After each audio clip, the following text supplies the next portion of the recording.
प्रिय विद्यार्थियों, मैं अनिल कुमार यादव, सहायक आचार्य राजनीति विज्ञान, राजकीय कन्या महाविद्यालय बहरोड।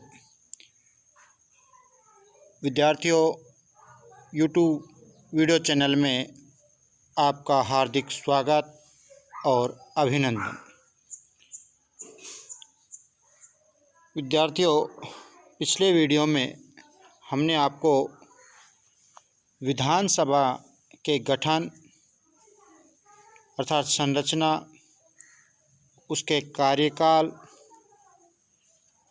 उसके पदाधिकारी,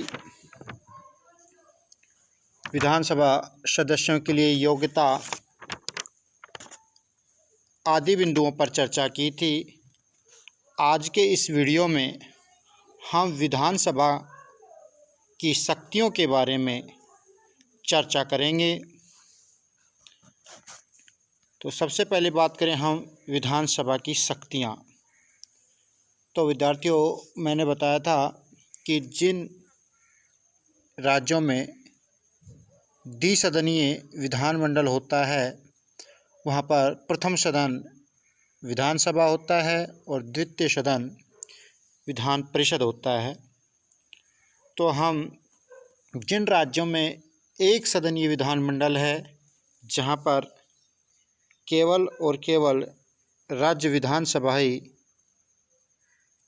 एक सदन होता है और वही एक तरीके से अपने आप में राज्यपाल और विधानसभा मिलकर विधानमंडल का गठन करते हैं, तो उसी के अंतर्गत आज हम विधानसभा की शक्तियों पर चर्चा इस वीडियो में कर रहे हैं।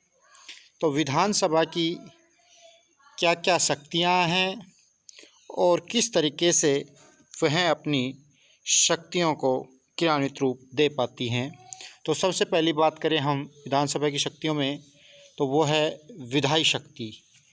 क्योंकि किसी भी राज्य की व्यवस्थापिका अर्थात एक तरीके से कहें विधानमंडल उस राज्य के लिए कानून निर्माण का कार्य करती है, जो उसके लिए सबसे महत्वपूर्ण कार्य होता है।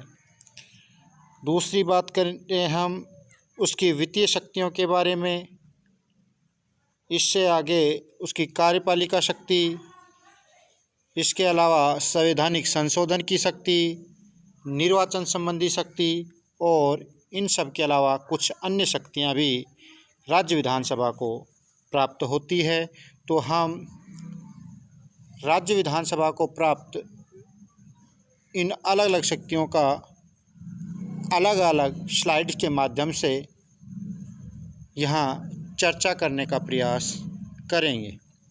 सबसे पहले बात आती है विधायी शक्ति।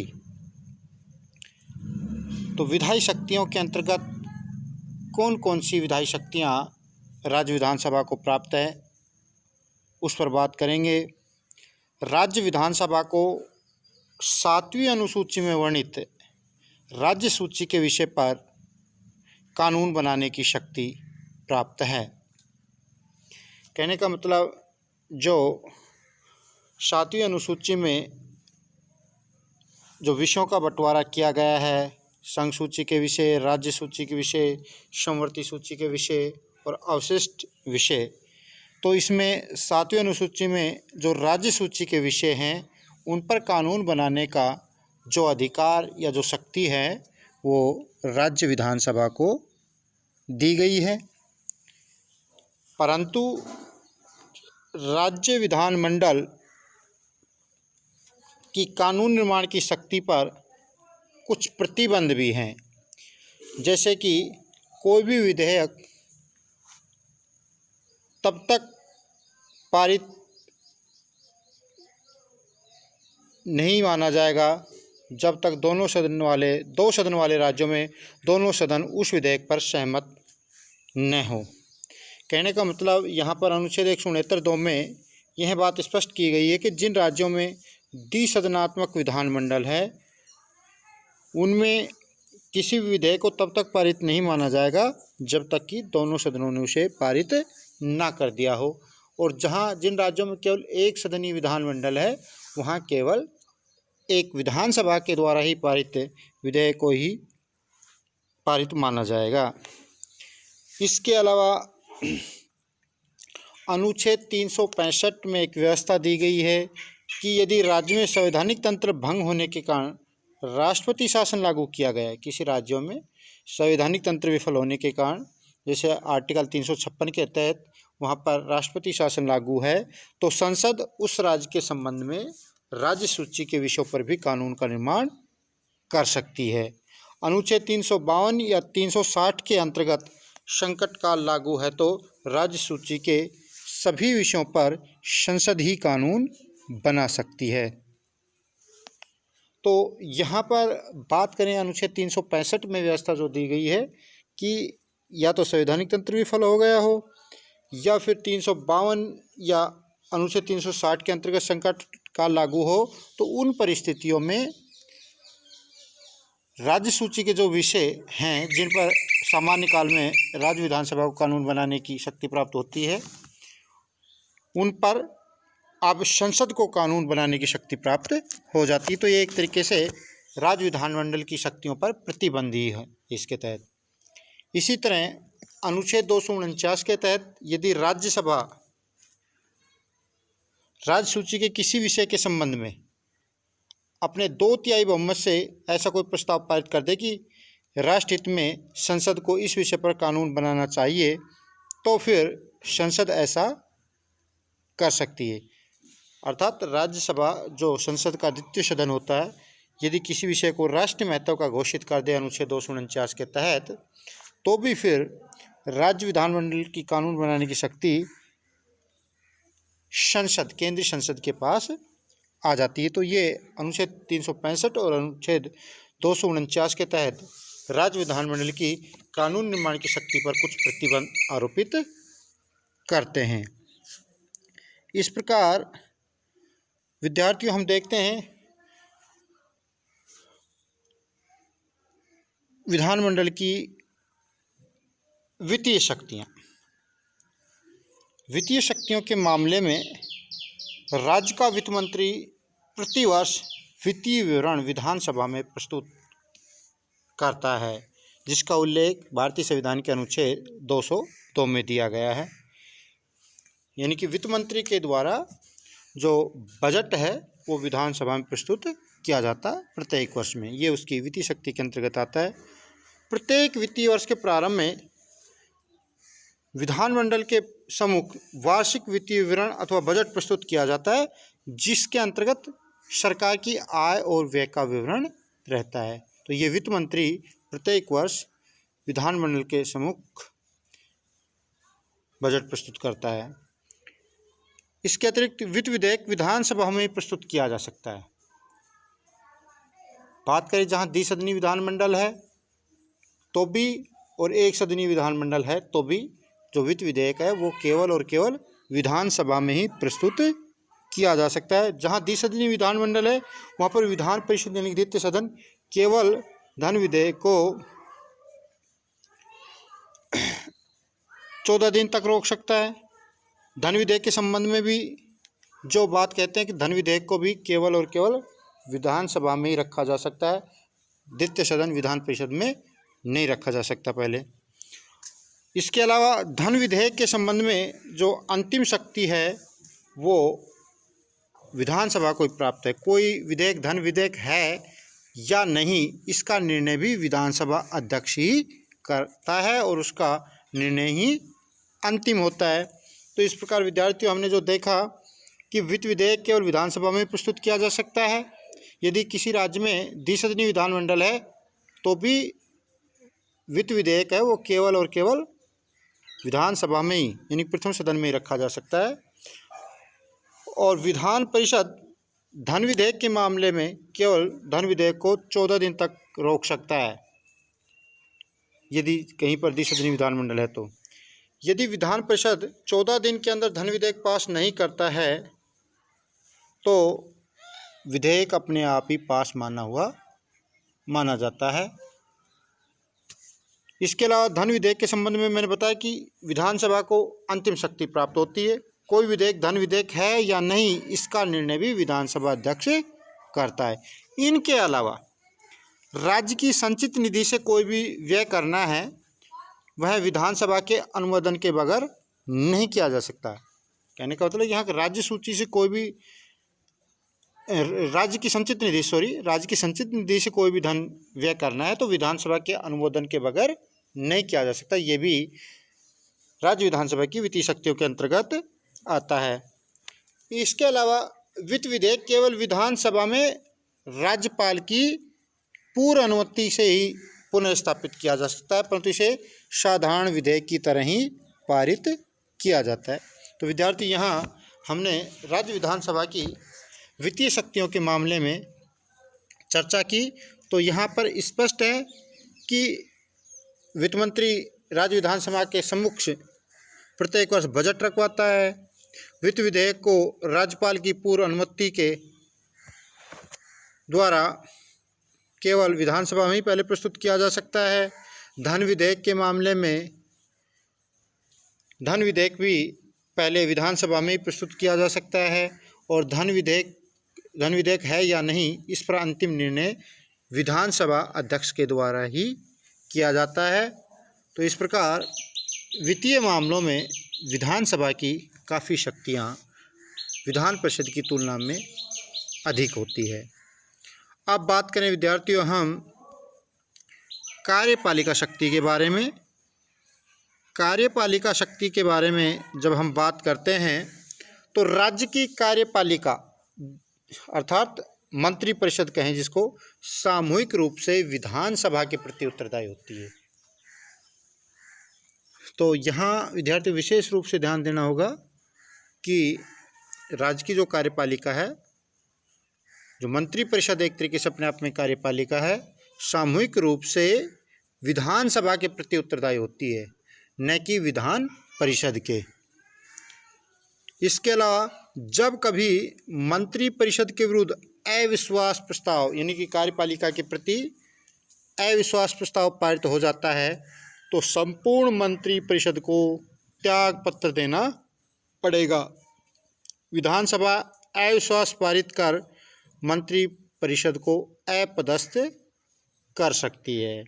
तो इस मामले में भी विधानसभा की जो कार्यपालिका से संबंधित जो शक्ति काफ़ी महत्वपूर्ण है, ताकि सामूहिक रूप से कार्यपालिका विधानसभा के प्रति उत्तरदायी है और यदि जब कभी कार्यपालिका के विरुद्ध अविश्वास पारित कर दे विधानसभा तो फिर मंत्रियों को सामूहिक रूप से त्यागपत्र देना पड़ता है। और यदि विधानसभा अविश्वास पारित कर मंत्रिपरिषद को अपदस्थ भी कर सकती है। इसके अलावा विधानसभा मंत्रियों से प्रश्न पूछकर काम रोको प्रस्ताव, ध्यान आकर्षण प्रस्ताव, बजट कटौती प्रस्ताव आदि के माध्यम से विधानसभा के द्वारा कार्यपालिका को नियंत्रित किया जाता है। तो विधानसभा की अन्य महत्वपूर्ण जो कार्यपालिका से संबंधित शक्ति है कि वो कार्यपालिका पर किस तरीके से नियंत्रण कर सकती है, तो मंत्रियों से प्रश्न पूछ सकती है, काम रोको प्रस्ताव पारित कर सकती है, ध्यानाकर्षण प्रस्ताव के माध्यम से, बजट पर कटौती प्रस्ताव आदि के माध्यम से विधानसभा द्वारा कार्यपालिका का नियंत्रण किया जाता है। इसी प्रकार यदि विधानसभा है वो सरकार की वित्तीय मांगों में कमी करके, सरकार के द्वारा जो मांग की जाती है वित्त की, उसमें कमी करके कार्यपालिका को नियंत्रित कर सकती है। यदि ये कमी का प्रस्ताव पारित हो जाता है तो ये मंत्री परिषद को उस स्थिति में त्यागपत्र देना ही पड़ता है। अब इनके अलावा जब बात करें हम, वो है संवैधानिक संशोधन के मामले में शक्ति। तो संविधान संशोधन के मामले में विधानसभा को क्या शक्तियाँ प्राप्त हैं उन पर चर्चा करेंगे। चूँकि राज्य विधानसभाओं को संविधान में संशोधन करने की पहल की शक्ति तो नहीं है, अगर वो पहल करके संविधान में संशोधन कर सके, परंतु संघीय स्वरूप को प्रभावित करने वाला कोई संविधान संशोधन विधेयक यदि संसद के दोनों सदनों के द्वारा पारित कर दिया जाता है तो उस विधेयक को आधे से अधिक राज्यों के विधानमंडल के द्वारा पुष्टि आवश्यक है। मान लो कोई संघीय ढांचे को प्रभावित करने वाला कोई संविधान संशोधन विधेयक संसद के दोनों सदनों के द्वारा पारित कर दिया जाता है प्रस्ताव, तो उसके पारित होने के बाद आधे से अधिक राज्यों के विधानमंडलों के द्वारा उसकी पुष्टि करना आवश्यक है, अन्यथा वो पारित नहीं माना जाएगा। तो इस मामले में हम देखें, एक संविधान संशोधन के मामले में राज्य विधानसभा को कोई महत्वपूर्ण शक्तियाँ प्राप्त नहीं है, ना ही पहल करने की शक्ति प्राप्त है, लेकिन उन मामलों में जिनमें संघीय स्वरूप या संघीय ढांचा प्रभावित हो रहा हो, तो उनमें वो आधे से अधिक राज्यों की सहमति या पुष्टि आवश्यक होती है। इसके बाद बात करें हम निर्वाचन के मामले में, निर्वाचन संबंधी क्या क्या शक्तियां हैं राज्य विधानसभा को, उसके ऊपर चर्चा करते हैं। राज्य की विधानसभा के निर्वाचित सदस्य, राज्य विधानसभा के जो निर्वाचित सदस्य हैं वो राष्ट्रपति के निर्वाचन में भाग लेते हैं, सबसे महत्वपूर्ण भाग। जैसे राष्ट्रपति के निर्वाचन में संसद के दोनों सदनों के निर्वाचित सदस्य और राज्य विधानसभाओं के निर्वाचित सदस्य प्लस दिल्ली और पांडिचेरी केंद्र शासित प्रदेश के विधानसभा के निर्वाचित सदस्य। तो यहाँ पर हमें स्पष्ट करना है कि राज्य विधानसभा होती है, उनके जो निर्वाचित सदस्य हैं वो राष्ट्रपति के चुनाव में भाग लेते हैं। इसके अलावा राज्य विधानसभा के सदस्य राज्य के लिए निर्धारित राज्यसभा के सदस्यों का भी निर्वाचन करते हैं। तो यहाँ दो बात है, एक तो राज्य विधानसभा के जो सदस्य हैं वो राष्ट्रपति के निर्वाचन में भाग लेते हैं, दूसरा राज्यसभा की जो सीटें निर्धारित की जाती है, राज्यों के लिए जो स्थान निश्चित होते हैं, उनके चुनावों में भी राज्य विधानसभा के सदस्य भाग लेते हैं। इसके अलावा राज्य विधानसभा के सदस्य जहां पर द्वितीय सदनीय प्रणाली है, द्विसदनीय विधानमंडल है, उसके द्वितीय सदन विधान परिषद के 1/3 सदस्यों का चुनाव भी करते हैं, तो यहाँ भी उनकी महत्वपूर्ण भूमिका हो जाती है। इसके अलावा बात करें, राज्य विधानसभा के सदस्य अपने सदस्यों में से किसी एक को अध्यक्ष तथा एक को उपाध्यक्ष का चुनाव करते हैं। इसके साथ साथ ही उनको अध्यक्ष या उपाध्यक्ष को हटाने की शक्ति भी प्राप्त है। जिस प्रकार निर्वाचन के मामले में जो विधानसभा की जो शक्तियाँ थी उन पर हमने यहाँ पर चर्चा की। अब आगे बात आती, इनके अलावा और कौन सी शक्तियाँ राज्य विधानसभा को प्राप्त है उसके ऊपर चर्चा करें। तो विद्यार्थियों, राज्य विधानसभा अपने कुल सदस्यों के बहुमत और उपस्थित और मत देने वाले सदस्यों के 2/3 बहुमत से, यानी कि अपने कुल सदस्यों के बहुमत, जहाँ जितनी, जैसे राजस्थान की बात करें, राजस्थान विधानसभा में कुल सदस्य 200 हैं, तो 200 का बहुमत कितना हो गया, 101, तथा उपस्थित और मत देने वाले विधानसभा में उपस्थित कितने हैं और फिर मतदान में कितने लोग भाग ले रहे हैं। मत देने वाले सदस्यों के 2/3 बहुमत के द्वारा प्रस्ताव पारित कर विधान परिषद की स्थापना या समाप्ति का अनुरोध संघीय संसद से कर सकते हैं, जिसका उल्लेख भारतीय संविधान के अनुच्छेद 169 में किया गया है। तो यहाँ अन्य शक्तियों में, यानी कि जहाँ पर एक सदनीय विधानमंडल है और वो राज्य दूसरा सदन भी स्थापित करना चाहता है, द्विसदनीय विधानमंडल बनाना चाहता है, अर्थात विधान परिषद की स्थापना करना चाहता है, तो ऐसी परिस्थितियों में यदि राज्य विधानसभा अपने कुल बहुमत, उपस्थित और मतदान में भाग लेने वाले सदस्य के 2/3 बहुमत से ऐसा प्रस्ताव पारित करके संघीय संसद से अनुरोध करती है, तो फिर वहाँ पर विधान परिषद की स्थापना की जा सकती है, या पहले से यदि वहाँ विधान परिषद है और उसको हटाने का प्रस्ताव राज्य विधानसभा के द्वारा रखा जाता है इसी तरीके से, तो उसकी समाप्ति की जा सकती है।